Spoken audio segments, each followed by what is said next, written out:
Around noon on a Thursday, I'm sitting in the White House press room with a press badge around my neck. Journalists from CNN, The Times, and many of the major news outlets fill every seat in the room. And me, the 30-year-old Canadian journalist from Vancouver right now, a magazine that not even people in Vancouver have heard of. We're all waiting for Caroline Levitt to take the podium.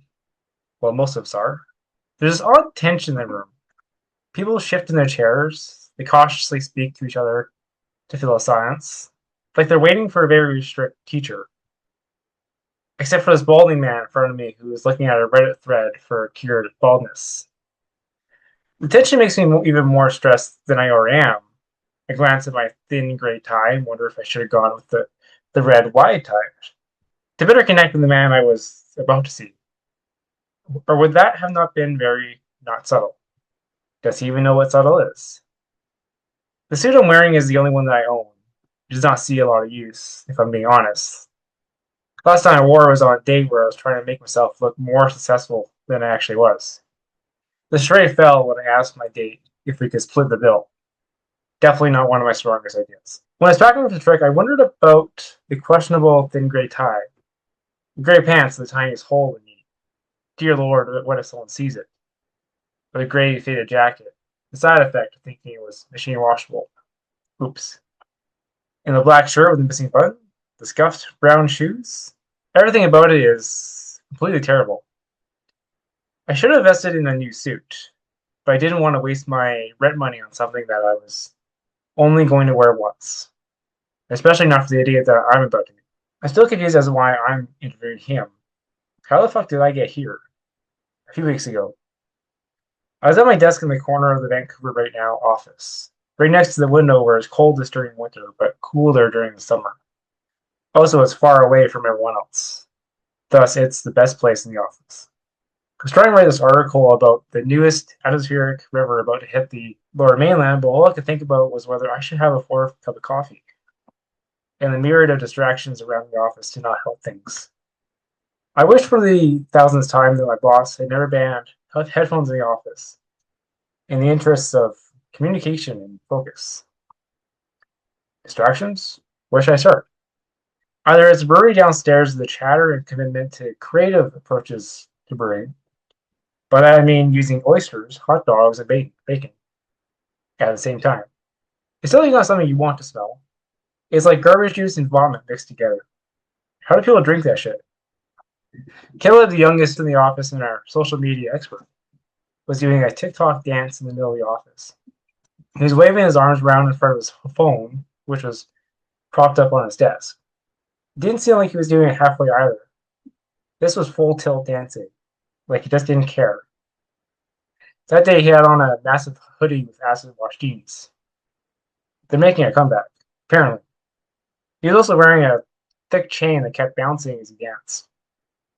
I don't think I've ever seen him do any actual work. How could you when you show up 2 hours late, smoke weed outside, have loud speakerphone conversations with people about the next big thing, how they'll be billionaires someday, and leave 2 hours early? No one ever explained where he came from. Is it too late to send him back? He has to be the boss's kid. Nepotism is the only logical explanation here. And then there's Julie, who's either 50 or 60 and enjoys making her own clothes. Her desk holds a crowded selection of plastic figurines of animals. Her pride and joy. And on that day, she had on the oddest dress made of a patchwork of colors, like red, purple, pink, and green. It reminded me of a poor attempt at Joseph's Technicolor raincoat. Julie is the kind of person that if she corners you in the office, she will tell you about her day. Her 10 cats, gardening, fashion, at length, with pictures and videos. Furthermore, every damn day, she'll pull out a full-length carrot and eat it at her desk. And I'm not talking about the quiet bites that rabbits make. These are loud bites that echo throughout the office, complete with open-mouth eating. Thirdly, there's Hank, a middle-aged and out-of-shape man who believes that Beanie Babies and VHSs will make a comeback and will pressure anyone to invest in his business. Julie is over giving him $2,000. John, my rich boss, told him to stop talking to him about it. He also doesn't believe in deodorant, as Reddit told him that it will lower his testosterone.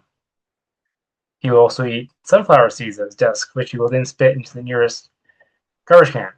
Some of them get him. Lastly, there's me, a man in his 30s who's fairly normal in comparison to the others. I have a small apartment on Commercial where I live with two cats named Roger and Dodger. When I moved into the place, the landlord told me that there may or may not be asbestos in the walls, and somehow the apartment is both too hot and too cold at the same time. I don't know what to say about myself. I go to the job that I feel stuck in, try to find time to work out, struggle to pay my rent, and look if I can get paid for sperm. You can't. I don't even know why I stay around here. This place is a sinking ship. Why haven't I left yet?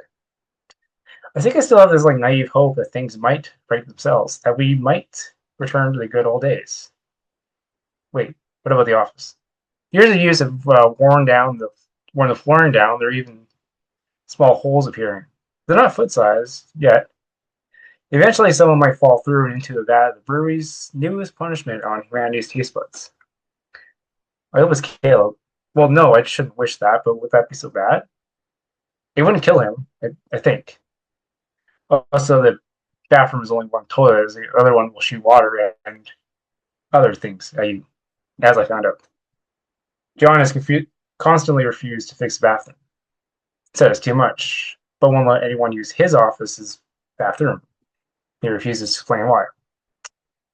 As for the rest of the office, a huge amount of motivational posters decorate the walls.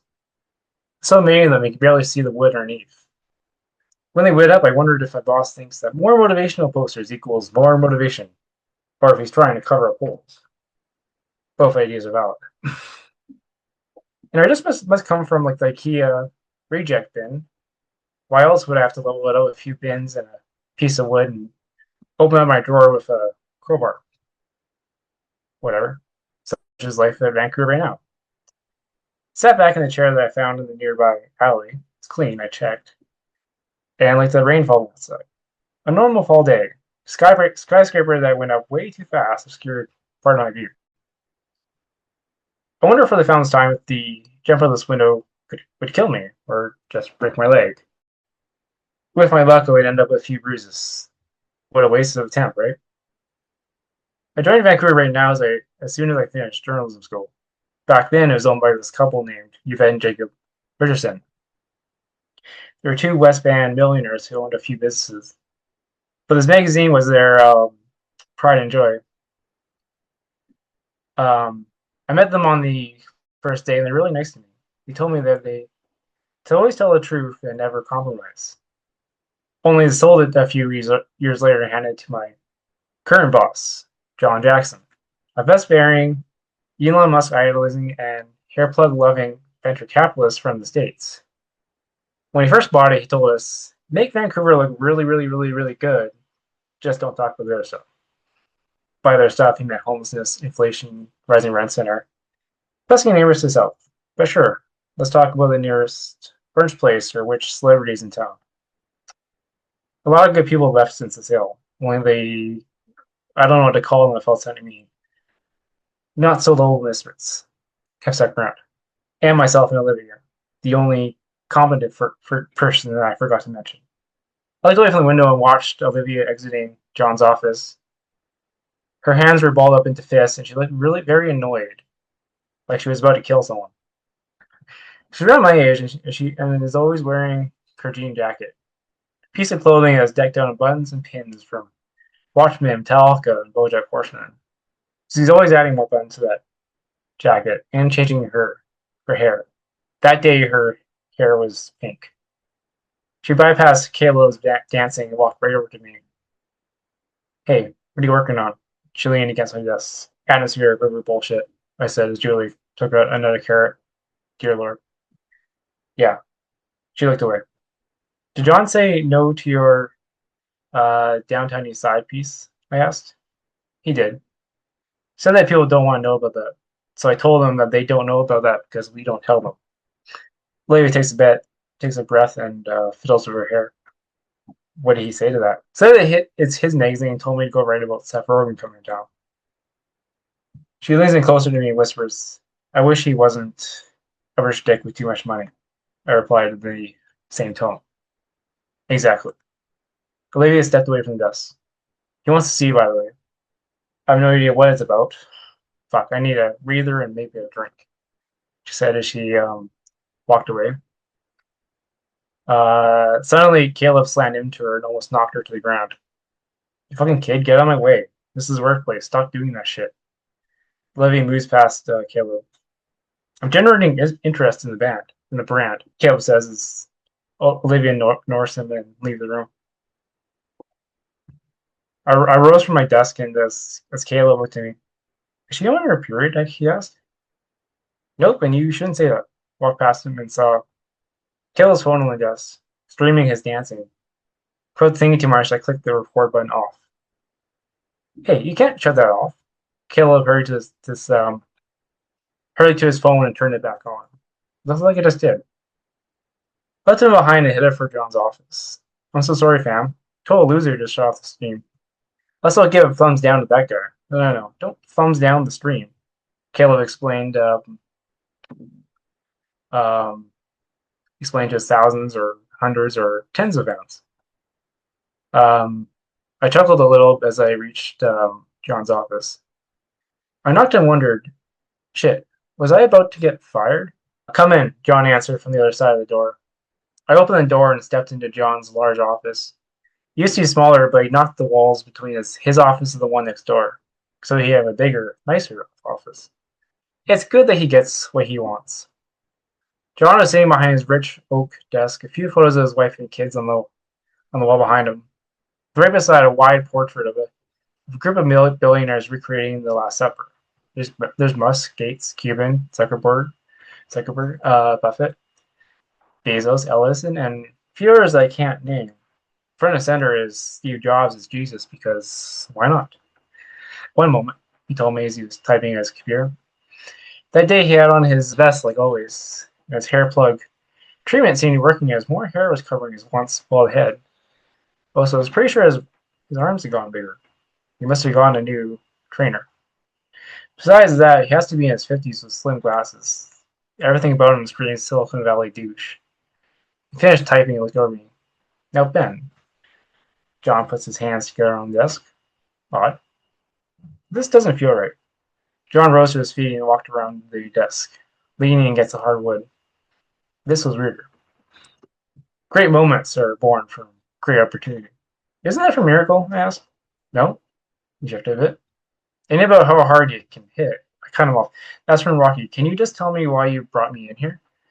I guess someone doesn't want to be inspired today. John looked away. The White House wants you to interview Donald Trump. What? Took a step back. Wait, are you sure that's not those prank callers again? I asked.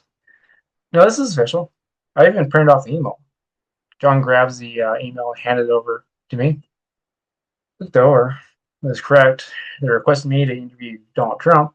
It had all the official tags on it as well. Before you asked, I got Julie to call. It's legit. They want you. Huh? I placed the paper back on the desk. Tell him no. No? How can you say no? This is the opportunity of a lifetime. John lifted his hands to the sky and rubbed a little white powder from his nose. I knew it. Is it though? Just give it to Olivia. I turned away to the door. I can't give it to her. They asked for you personally. Besides, if you hate her hair of the week and hate her, it wouldn't matter if you put her in the tightest dress. I'm going to pretend that I didn't hear that. I grabbed the doorknob. Wait, I won't book you into a Motel 6. I'll get you a reasonably fancy room in a Holiday Inn, John said. I turned the doorknob. Fine, I'll get you a room in Hilton. Let go of the doorknob. Keep talking. I turned back around to him. With full access to the mini fridge, he said. I stared back into silence. And I'll give you a per diem of $100 a day. $200, said back to him. Sold. He offered his hand out and I shook it. Fantastic. This calls for a celebration. He walked back around to his desk and pulled out a small packet of cocaine from his desk, passing the picture of my kid. What? Come on, chop. John ordered it, and with regret, I handed over the picture of his kid for him to do drugs off of. Why can't you just do it off your desk? I asked. You can't put drugs on this desk. This is wood reclaimed from the Amazon rainforest. What kind of monster would do drugs off of this? John placed the coke onto the picture and chopped it up into lines with a playing card. Using a dollar bill, he snorted up the first line. Wow, what a rush. John offered the bill to me. No, no, thanks. No, thanks. I stepped away. Go on. John gestured the bill at me.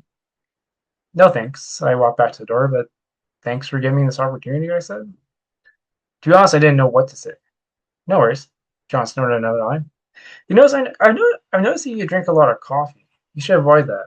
My trainer tells me it's not good on the heart. John snorts another line. Thanks for the input. I left the office and stepped back onto the office floor. As I let my boss do his drug session, I figured that this would actually be a good thing. I could get away from the city for a bit. I had just broken up with my girlfriend because she wanted to move in, get a chihuahua, and forced me to get rid of my cats. Obviously, I had to break up for on principle. Who in their mind would buy one of those demon spawn? Sat back at my desk and tried to organize my thoughts on Rain and how I was going to write this fucking article. But all I could think about was how I was going to interview Donald Trump. What the fuck is wrong with the world where somehow him and I are end up in the same room together?